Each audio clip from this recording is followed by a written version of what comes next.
Sensitive मामला है, इसलिए कृपया इसको। ओके, मंत्री जी।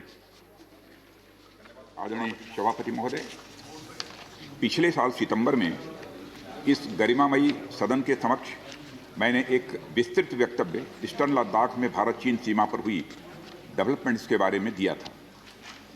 मैंने यह बताया था कि चीन द्वारा पिछले वर्ष अप्रैल मई 2020 के दौरान ईस्टर्न लद्दाख की सीमा के समीप भारी संख्या में शस्त्र बल तथा गोला बारूद आदि इकट्ठा कर लिया गया था। चीन द्वारा एलएसी के आसपास कई बार ट्रांसग्रेशन का भी प्रयास किया गया था। हमारी सशस्त्र सेनाओं ने उन सभी प्रयासों के दृष्टिगत उपयुक्त जवाबी कार्रवाई की थी। राष्ट्र के साथ इस सदन ने भी उन वीर भारतीय सैनिकों को श्रद्धांजलि दी थी जिन्होंने भारत की सीमा की रक्षा करते हुए अपना बलिदान दिया था। आज मैं इस सदन को कुछ और महत्वपूर्ण डेवलपमेंट्स के बारे में बताना चाहता हूं। सभापति महोदय, पिछले वर्ष सितंबर से दोनों पक्षों ने एक दूसरे के साथ मिलिट्री और डिप्लोमेटिक चैनल्स द्वारा संवाद स्थापित कर रखा है। हमारा यह लक्ष्य है कि एलएसी पर डिसएंगेजमेंट तथा यथास्थिति हो जाए ताकि पीस एंड ट्रैंक्विलिटी पुनः स्थापित हो सके। मैं संक्षेप में वहां की ग्राउंड सिचुएशन के बारे में सदन को दोबारा अवगत कराना चाहता हूं। सदन को ज्ञात है कि चीन ने अनधिकृत तरीके से लद्दाख केंद्र शासित प्रदेश के लगभग 38,000 वर्ग किलोमीटर पर 1962 के संघर्ष के समय से कब्जा बना लिया है। इसके अतिरिक्त पाकिस्तान ने अनधिकृत तरीके से पाक ऑक्युपाइड कश्मीर में भारत की लगभग 5,180 वर्ग किलोमीटर भूमि तथा कथित चीनो पाकिस्तान बाउंड्री एग्रीमेंट 1963 के तहत चीन को दे दिया है। इस प्रकार चीन का 43,000 वर्ग किलोमीटर से ज़्यादा भारतीय भूमि पर अनधिकृत कब्जा है। चीन पूर्वी क्षेत्रों में भी अरुणाचल प्रदेश की सीमा पर करीब 90,000 वर्ग किलोमीटर 90,000 वर्ग किलोमीटर भूमि को अपना बताता है। भारत ने इन अनजस्टिफाइड क्लेम्स तथा अनधिकृत कब्जे को कभी भी स्वीकार नहीं किया है। सभापति महोदय, मैं सदन को यह भी बताना चाहता हूं कि भारत ने चीन को हमेशा यह कहा है कि बाइलेटरल रिलेशंस दोनों पक्षों के प्रयास से ही विकसित हो सकते हैं। साथ साथ ही सीमा के प्रश्न को भी बातचीत के जरिए ही हल किया जा सकता है, परंतु एलएसी पर पीस एंड ट्रैंक्विलिटी में किसी प्रकार की प्रतिकूल स्थिति का हमारी बाइलेटरल टाइज पर बुरा असर पड़ता है। इससे चीन भी अच्छी तरह अवगत है। कई हाई लेवल ज्वाइंट स्टेटमेंट में भी यह जिक्र किया गया है कि एलएसी तथा सीमाओं पर पीस एंड ट्रैंक्विलिटी कायम रखना बाइलेटरल रिलेशन के लिए यह अत्यंत आवश्यक है। सभापति महोदय, पिछले वर्ष से चीन के द्वारा उठाए गए कदमों के कारण पीस एंड ट्रैंक्विलिटी पर प्रतिकूल असर पड़ा है। इसके फलस्वरूप चीन और भारत के संबंधों पर भी प्रभाव पड़ा है। उच्च स्तर पर चीन के साथ कई बार बातचीत के दौरान, जिसमें मेरे द्वारा चीनी रक्षा मंत्री के साथ पिछले सितंबर की बैठक और मेरे सहयोगी विदेश मंत्री श्री जयशंकर जी की चीनी विदेश मंत्री के साथ तथा हमारे एनएसए श्री अजीत जी डोभाल की अपने चीनी काउंटर पार्ट के साथ बातचीत शामिल है। हमने यह स्पष्ट कर दिया है सभापति महोदय कि यह अत्यंत आवश्यक है कि एलएसी के सभी फ्रिक्शन पॉइंट पर डिसएंगेजमेंट किया जाए ताकि पीस एंड ट्रैंक्विलिटी पुनः स्थापित हो सके। सभापति महोदय, पिछले वर्ष मैंने इस सदन को अवगत कराया था कि एलएसी के आसपास ईस्टर्न लद्दाख में कई फ्रिक्शन एरियाज बन गए हैं। चीन ने बड़ी संख्या में सेना एवं गोला बारूद आदि भी एलएसी के आसपास तथा उसके पीछे अपने क्षेत्रों में इकट्ठा कर लिया है। हमारे सशस्त्र सेनाओं द्वारा भी भारत की सुरक्षा की दृष्टि से एडिक्वेट तथा इफेक्टिव काउंटर डिप्लॉयमेंट भी किए गए हैं। मुझे यह बताते हुए सभापति महोदय गर्व महसूस हो रहा है कि भारतीय सेनाओं ने इन सभी चुनौतियों का डटकर सामना किया है सभापति महोदय, तथा अपने शौर्य एवं बहादुरी का परिचय पेंगांग त्सो के साउथ एवं नॉर्थ बैंक पर दिया है। सामरिक दृष्टि से महत्वपूर्ण कई क्षेत्रों को चिन्हित कर हमारी सेनाएं कई पहाड़ियों के ऊपर तथा हमारे दृष्टिकोण से उपयुक्त अन्य क्षेत्रों पर भी मौजूद हैं। भारतीय सेनाएं अत्यंत बहादुरी से लद्दाख की ऊंची दुर्गम पहाड़ियों तथा कई मीटर बर्फ के बीच में भी सीमाओं की रक्षा करते हुए अडिग हैं और इसी कारण हमारा एज बना हुआ है। सभापति महोदय, हमारी सेनाओं ने इस बार भी यह साबित करके दिखाया है कि भारत की संप्रभुता एवं अखंडता की रक्षा करने में वे सदैव हर चुनौती से लड़ने के लिए तत्पर हैं और अनवरत कर रहे हैं। सभापति महोदय, पिछले वर्ष से मिलिट्री एंड डिप्लोमेटिक लेवल पर चीन के साथ हमारा संबंध बना रहा है। इस बातचीत में हमने चीन को यह बताया है कि 3 सिद्धांतों के आधार पर हम इस समस्या का समाधान चाहते हैं। फर्स्ट, दोनों पक्षों द्वारा एलएसी को माना जाए और उसका आदर किया जाए। दूसरा, किसी भी पक्ष द्वारा यूनिलेटरली स्टेटस को बदलने का प्रयास न किया जाए। तीसरा, सभी समझौतों का दोनों पक्षों द्वारा पूर्ण रूप से पालन किया जाए। सभापति महोदय, फ्रिक्शन क्षेत्रों में डिसएंगेजमेंट के लिए भारत का यह मत है कि 2020 की फॉरवर्ड डिप्लॉयमेंट जो एक दूसरे के बहुत नज़दीक हैं वे दूर हो जाएं और दोनों सेनाएं वापस अपनी अपनी स्थायी एवं मान्य चौकियों पर वापस लौट जाएं। सभापति महोदय, बातचीत के लिए हमारी स्ट्रेटजी तथा अप्रोच माननीय प्रधानमंत्री जी के इस दिशा निर्देश पर आधारित है कि हम अपनी 1 इंच जमीन भी किसी और को नहीं लेने देंगे। हमारे दृढ़ संकल्प का ही यह फल है कि हम समझौते की स्थिति पर पहुंच गए हैं। इन दिशा निर्देशों के दृष्टिगत सितंबर 2020 से लगातार मिलिट्री एंड डिप्लोमेटिक लेवल पर दोनों पक्षों में कई बार बातचीत हुई है कि इस डिसएंगेजमेंट का म्यूचुअली एक्सेप्टेबल तरीका निकाला जाए। अभी तक सीनियर कमांडर्स के स्तर पर 9 राउंड्स की बातचीत हो चुकी है। राजनयिक स्तर पर भी WMCC यानी working mechanism for consultation and coordination of India China border affair के तहत भी बैठकें होती रही हैं। सभापति महोदय, मुझे सदन को यह बताते हुए खुशी हो रही है कि हमारे इस अप्रोच तथा सस्टेन्ड टॉक्स के फलस्वरूप चीन के साथ पैंगोंग लेक के नॉर्थ एवं साउथ बैंक पर डिसएंगेजमेंट का समझौता हो गया है।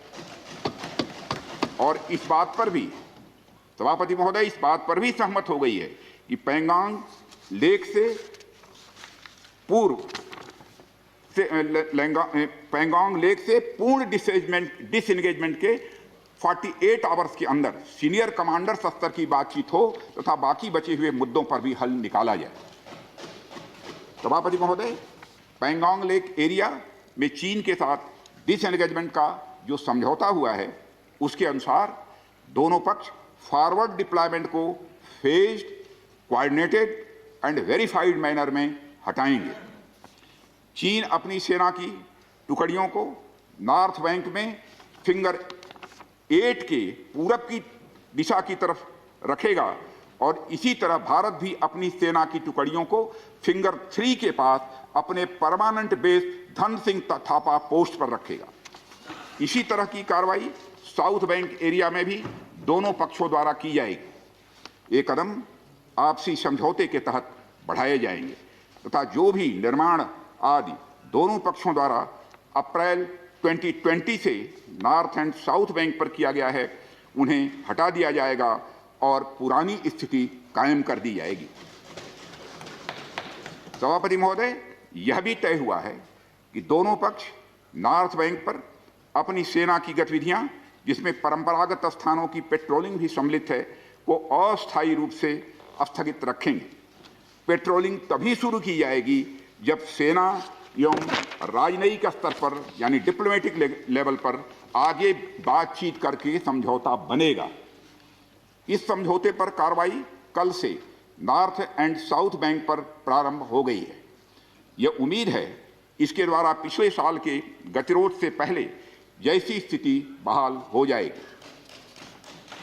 सभापति महोदय, मैं इस सदन को आश्वस्त करना चाहता हूं कि इस बातचीत में हमने कुछ भी खोया नहीं है। सभापति महोदय, सदन को यह भी जानकारी देना चाहता हूं सदन को यह भी जानकारी देना चाहता हूं, अभी भी एलएसी पर डिप्लॉयमेंट तथा पेट्रोलिंग के बारे में कुछ आउटस्टैंडिंग इशूज बचे हुए हैं। इन पर हमारा ध्यान आगे की बातचीत में रहेगा।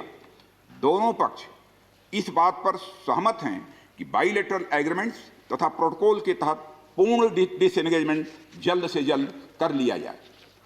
अब तक की बातचीत के बाद चीन भी देश की संप्रभुता की रक्षा के हमारे संकल्प से पूरी तरह और अच्छी तरह अवगत है। हमारी यह भी अपेक्षा है कि चीन द्वारा हमारे साथ मिलकर बचे हुए मुद्दों को हल करने का पूरी गंभीरता के साथ प्रयास किया जाएगा। सभापति महोदय, मैं इस सदन से आग्रह करना चाहता हूं कि मेरे साथ संपूर्ण सदन हमारी आर्म्ड फोर्सेस की इस विषम एवं भीषण बर्फबारी की परिस्थितियों में भी शौर्य और वीरता के प्रदर्शन की भूरी भूरी प्रशंसा करे। और सभापति महोदय, मैं ये कहना चाहता हूं कि जिन शहीदों के शौर्य और पराक्रम की नींव पर यह डिसएंगेजमेंट आधारित है, उन्हें देश सदैव याद रखेगा। सभापति महोदय, मैं इस बात से भी पूरी तरह से आश्वस्त हूं कि यह पूरा सदन, चाहे कोई किसी भी दल का क्यों न हो, देश की संप्रभुता, एकता और अखंडता और सुरक्षा के प्रश्न पर एक साथ खड़ा है और एक स्वर से समर्थन करता है कि यह संदेश केवल भारत की सीमा तक ही सीमित नहीं रहेगा, बल्कि पूरे विश्व को जाएगा। सभापति महोदय, यह बात मैं विश्वास के साथ कह सकता हूं। धन्यवाद सभापति महोदय। जय हिंद। धन्यवाद। Thank you, Defense Minister. We will be going to discuss budget. Mr. Subhash Chandra Bose was speaking, and now we will continue. And it has been decided today in the BAC meeting that, no, please, there is an issue of national unity and integrity and security and safety of the country that does not have any this thing. So, please, no. ठीक है, pause को। Thank you. Please. Right now, that is your thing. But please, no, this is a matter of national unity, safety and security. Discussions are going on, please. Today morning, it was decided that please sit down. Let us not send wrong signals. The entire house should be seen speaking in one voice. And then, please. Right. Okay. Right. Please. Please sit down. Please. This is not the way. There were precedents earlier.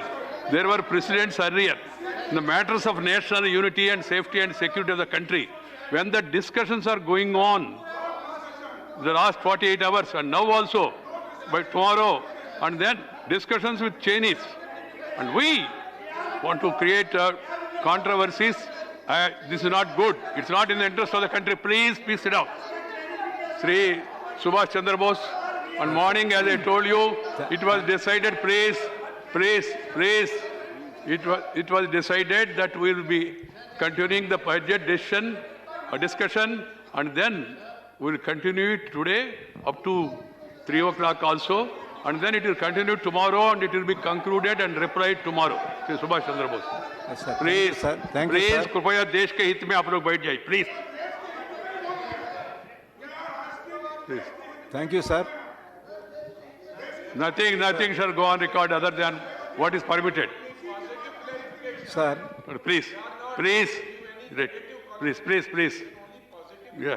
Sir. Right. This sort of scenes will not be appreciated by the people. Please. I told you. This is here. Yeah. Yes. Right. That whatever needs to be shared with the country and the House, the Minister, after discussion, has made a statement. Now the suggestion is again to have a in-camera meeting. We'll get it examined. Please sit down. Please. I will keep that in mind. This suggestion that has come now also, I will keep it in mind. The minister is in touch with me. He met me also in between. He explained to me the situation there, and then it was decided we will wait for some time. I have conveyed it to certain leaders also. Then today, the minister wanted to take the House into confidence. He has made a statement. Let us not create controversies and unnecessarily send wrong signal to the country. I shall keep this in mind about people who want to meet the minister in camera. I shall keep it in mind. Right, please. Please. So, Subhash Chandra Bose. Sir, thank you, sir. Subhash Chandra-